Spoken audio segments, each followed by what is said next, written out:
How's it going, everyone? Today I'm going to show you how to get the best performance settings out of your setup, Squad Unreal Engine 5. Alright, so first we're going to go into our settings, go straight over to graphics.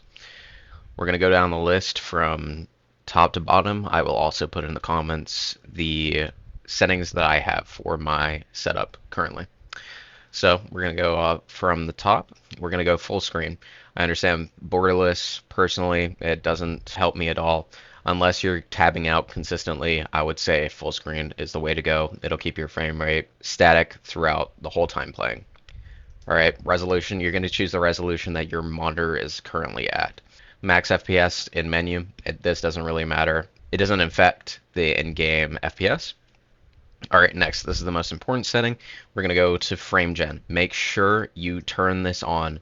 All right, so if you have a AMD GPU, you click on AMD. If you have an NVIDIA GPU, you click on NVIDIA. But I would say, no matter what, do turn on frame generation. Even if you don't like the way it looks, please turn it on. Next, we'll do VSync. VSync is just what I like to have on. You don't have to have it on. It really doesn't change anything. As you can see at the top left of my screen, it's pretty consistent. So I'm going to turn VSync on. All right, so now we're going to go over to the actual settings section. All right, so the scope resolution scale, we're going to leave it at 100. This just means there's no resolution change from going out of scope into scope. It is a preferred way to run the game. For me, you can turn it down if you still need more frames, but 100 is perfect for my computer and most people's computer. Next, we'll be going to the scope update rate, so the FPS inside of your scopes. I just put it up to unlimited because there's no reason to undershoot the amount of FPS that I'm getting while I'm scoped down. Next, we'll do the anti-aliasing. You can turn it on for FXAA, but I would say do whatever your GPU tells you to do. So DLSS if you have NVIDIA. So mine doesn't show DLSS, but on an NVIDIA computer it would. Mode, we'll just do 1. There's no point in doing anything above that. Next, we're going to go to view distance. All right, I would put on high just because it's important for you to be able to see enemy from afar. You can put it up to epic if you want, but for the max amount of FPS, I would say definitely keep it at high or below that. All right, shaders, I turn that down all the way low. There is no point for you to put your shaders above low. The texture quality of your shaders will almost stay completely the same. Sure, if you're far away from the shade, it can look a little weird, but it's more important for you to have the frames over having that shade quality.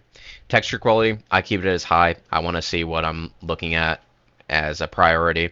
I don't want to see a bush that looks like a person and me shoot at that bush because I saw it move a little bit. No, I want to see a person if that person is there. This automatically changes. Go down to medium and then put it up to 16. If you put it up to high, it automatically changes. Just keep it to whatever its option is for your medium, low, or high texture quality for the anisotropic filtering. Next, the uncapped texture pool size. This is just going to be uncapping the amount of VRAM you give to the game. So I would say just click on it, keep it like that, unless you have, let's say, a very, very old GPU. Click on this for anything above or around 8 gigabytes of VRAM. Next, shadow quality. As I said about this, shadow material quality, there's no point. Just put it at low. Shadows take up a lot of FPS in this game, and there is no point to putting it higher. All right, next, global illumination quality. It's epic currently. There's no point in turning it down. You'll see maybe 5 FPS difference, but nothing greater than that. Particle quality. All right, we have high. Anything above that, it frame skips when an explosion happens. I would be careful unless you're shooting a cinematic video. Don't put it on cinematic. Don't put it on an epic. Just keep it at high. The explosions look very good, even on high. Next, ocean quality. There's no reason for you to see the ocean and be looking at a hyper realistic ocean. Put this at low and keep wake simulation off at all times. There is no point. Also, just so you guys know, you might think, oh, but there's oceans only in certain parts of the map. No, the whole base layer of the map is an ocean. So not keeping this at low will always decrease your frames.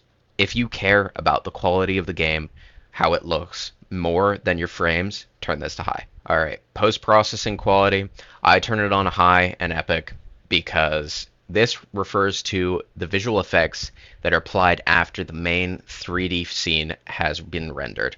Think of it like adding a filter and a polish to a photo after taking it. So I put this on high. It does not take up a lot of frames. Again, please test this out if this is hitting your frames. You'll be able to see all of the settings that I have on low, keep it as low. And then the settings that I say, maybe you should try, see if you can get some frames out of it, but it won't be a lot of frames. It'll be maybe 5 frames after an explosion.